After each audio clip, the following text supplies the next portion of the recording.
Pan card personal account number अनलाइनबाट कसरी बनाउने। यदि तपाईसँग राष्ट्रिय परिचय पत्र छ भने राष्ट्रिय परिचय पत्रको नम्बर युज गरेर अनलाइनबाट घरमै बसेर एकदमै सजिलो तरिकाले pan card personal account number बनाउन सक्नुहुन्छ। व्यक्तिगत पैन कार्ड बनाउन एकदमै सजिलो छ। यो भिडियो हेरिसकेपछि तपाईले सजिलैसँग अनलाइनबाट पैन कार्ड बनाउन सक्नुहुन्छ। आउनुहोस् अब भिडियो सुरु गरौँ। अनलाइनबाट पैन कार्ड बनाउनको लागि तपाईले के गर्नु होला, क्रोम ओपन गर्नु होला। ओपन गरिसकेपछि सर्चमा पैन कार्ड रजिस्ट्रेसन लेखेर सर्च गर्नु होला। त्यसपछि तपाईको गाडी यस्तो इन्टरफेस आउँछ। सुरुमै देख्न सक्नुहुन्छ लेखेको छ आन्तरिक राजस्व विभाग टैक्स पेयर पोर्टल। तपाईहरुले यसमा एकचोटी क्लिक गर्नु होला। क्लिक गर्नुभयो भने तपाईको गाडी यस्तो इन्टरफेस आउँछ। अब तपाईले यो पेजलाई डेस्कटप साइडमा गर्नु होला। त्यसको लागि माथिपट्टि 3 लाइनको अप्सन देख्नुहुन्छ, यसमा टच गर्नु होला। टच गरिसकेपछि तलपट्टि देख्न सक्नुहुन्छ डेस्कटप साइड रहेको छ र यो बक्समा तपाईहरुले टिक गर्दिनु होला। टिक गरिसकेपछि अब तपाईहरुले यो पेजलाई अलि जुम गर्नु होला। जुम गरिसकेपछि यहाँनिर तपाईले एउटा अप्सन पाउनुहुन्छ लेखेको छ रजिस्ट्रेसन पैन भ्याट। त्यसको साइडमा देख्न सक्नुहुन्छ प्लसको अप्सन रहेको छ। तपाईहरुले यसमा एकचोटी क्लिक गर्नु होला। क्लिक गरिसकेपछि तलपट्टि दुईवटा अप्सन आउँछ। हामीहरुलाई नयाँ पैन कार्ड बनाउनु छ, त्यसको लागि एप्लिकेसन फर रजिस्ट्रेसनको अप्सन देख्नुहुन्छ, यसमा क्लिक गर्नु होला। क्लिक गरिसकेपछि फेरि तपाईलाई सुरुको इन्टरफेसमा पुर्याइदिन्छ। अब तपाईहरुले फेरि यो पेजलाई जुम गर्नु होला। जुम गरिसकेपछि फेरि तपाईले देख्न सक्नुहुन्छ रजिस्ट्रेसन पैन भ्याटको साइडमा प्लसको अप्सन देख्नुहुन्छ, यसमा क्लिक गर्नु होला। क्लिक गरिसकेपछि तलपट्टि 3वटा अप्सन आउँछ। हामीहरुलाई त नयाँ पैन कार्ड बनाउनु छ, त्यसको लागि एप्लिकेसन फर पी पैन रजिस्ट्रेसनको अप्सन देख्नुहुन्छ, यसमा क्लिक गर्नु होला। क्लिक गर्नुभयो भने तपाईको गाडी एउटा यस्तो इन्टरफेस आउँछ। अब यहाँनिर तपाईहरुले के गर्नु होला, मोबाइल नम्बर राख्नु होला। त्यो मोबाइल नम्बर राख्नु होला जुन मोबाइल नम्बर तपाईले राष्ट्रिय परिचय पत्र बनाउने बेला फर्ममा दिनु भएको छ हो त्यो मोबाइल नम्बर यहाँनिर तपाईहरुले राख्नु होला। जस्ट यहाँनिर मैले आफ्नो मोबाइल नम्बर राख्छु। मोबाइल नम्बर राखिसकेपछि जस्ट तलपट्टि देख्न सक्नुहुन्छ यो क्याप्चा रहेको छ।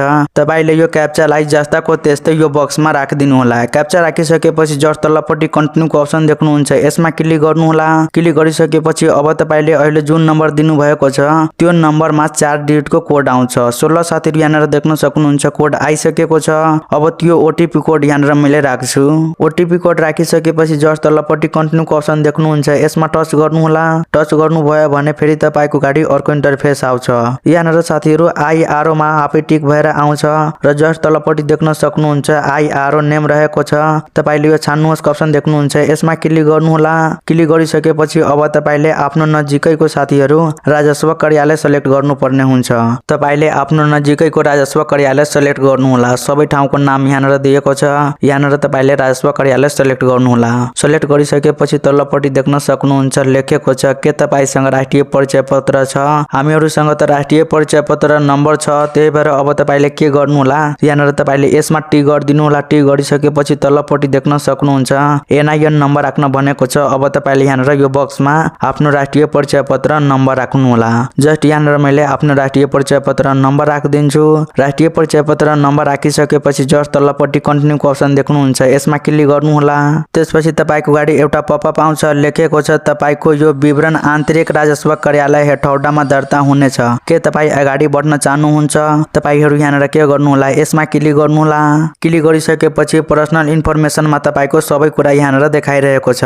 तपाईले राष्ट्रिय परिचय पत्र बनाउँदाखेरि जुन इन्फर्मेसनहरु दिनु भएको छ त्यो सबै इन्फर्मेसन यहाँनिर देखाइरहेको छ। यसमा हामीहरुलाई छुटेको कुराहरु मात्र राख्नु पर्छ। त्यसको लागि तपाईहरु के गर्नु होला, यहाँनिर बासिन्दाको प्रकार रहेको छ। तपाईहरुले यो सिलेक्ट अप्सनमा क्लिक गर्नु होला। क्लिक गरिसकेपछि माथिको अप्सन रहेको छ बासिन्दाको, तपाईहरुले यसमा टिक गर्नु होला। टिक गरिसकेपछि सिलेक्ट गरिसकेपछि तलपट्टि नेक्स्ट अप्सन देख्नुहुन्छ, यसमा क्लिक गर्नु होला। क्लिक गर्नुभयो भने फेरि तपाईको गाडी अर्को इन्टरफेस आउँछ। यहाँनिर पनि तपाईको राष्ट्रिय परिचय पत्रमा भएको सबै इन्फर्मेसनहरु देखाइरहेको छ। अब तपाईले के गर्नु होला, देख्न सक्नुहुन्छ लेखेको छ टेम्पोररी एड्रेस र तलपट्टि यो बक्स देख्नुहुन्छ। तपाईले यो बक्समा टिक गर्नु होला। टिक गर्नुभयो भने माथिको सबै इन्फर्मेसन तलपट्टि फिल भइहाल्छ। त्यसैगरी फेरि तपाईहरुले तलपट्टि आउनु होला। आइसकेपछि देख्न सक्नुहुन्छ साथीहरु यो बक्स रहेको छ। फेरि तपाईहरुले यो बक्समा क्लिक गर्नुभयो भने माथिको सबै इन्फर्मेसन तलपट्टि फिल भइहाल्छ। त्यसपछि तपाईले के गर्नु होला, यहाँनिर नेक्स्ट क्वेशन देख्नुहुन्छ, यसमा क्लिक गर्नु होला। क्लिक गरिसकेपछि फेरि अर्को इन्टरफेस आउँछ। यहाँनिर तपाईको डकुमेन्टमा रहेको सबै यहाँनिर देख्न सक्नुहुन्छ। जस्तै कि देख्न सक्नुहुन्छ तपाईको नागरिकता नम्बर देखाइरहेको छ, परिचय पत्र नम्बर देखाइरहेको छ, जारी मिति यहाँनिर सबै कुरा देखाइरहेको छ। यहाँनिर हामीहरुलाई केही गर्नु पर्दैन। जस्ट तलपट्टि देख्न सक्नुहुन्छ नेक्स्ट क्वेशन तपाईहरु तपाईहरुले यसमा क्लिक गर्नुहोला। क्लिक गरिसकेपछि फेरि अर्को इन्टरफेस आउँछ। यहाँनिर तपाईहरुलाई देख्न सक्नुहुन्छ रिलेसन नाता रहेको छ। यहाँनिर तपाईहरुले के गर्नुहोला, एउटा रिलेटिभको यहाँनिर साथीहरु इन्फर्मेसन राख्नु पर्छ, नामहरु राख्नु पर्छ। त्यसको लागि तपाईले के गर्नुहोला, यहाँनिर देख्न सक्नुहुन्छ सिलेक्ट अप्सन रहेको छ। यसमा क्लिक गर्नुहोला।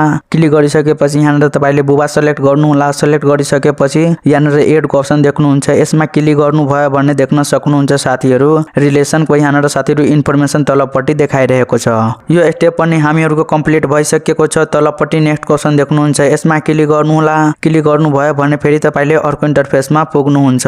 देख्न सक्नुहुन्छ लेखेको छ सोर्स अफ इन्कम रहेको छ। यहाँनिर तपाईहरुको पेशाहरु सोधेको छ, बैंक एकाउन्टहरु यहाँनिर राख्नु भनेको छ। तपाईले यो नराख्दा पनि खासै केही फरक पर्दैन। तपाईले यो स्टेपलाई स्किप गर्दिनु होला, यसमा केही नराख्नु होला। त्यसपछि तलपट्टि नेक्स्ट क्वेशन देख्नुहुन्छ। यसमा क्लिक गर्नुहोला। त्यसपछि देख्न सक्नुहुन्छ तपाईको सबै इन्फर्मेसन यहाँनिर देखाइरहेको छ। एकचोटी तपाईले आफ्नो सबै इन्फर्मेसनलाई हेर्नु होला। त्यसपछि तपाईले स्क्रोल गरेर तलपट्टि आउनु होला। आइसकेपछि यो बक्स देख्नुहुन्छ। तपाईले यो बक्समा टिक गर्नु होला।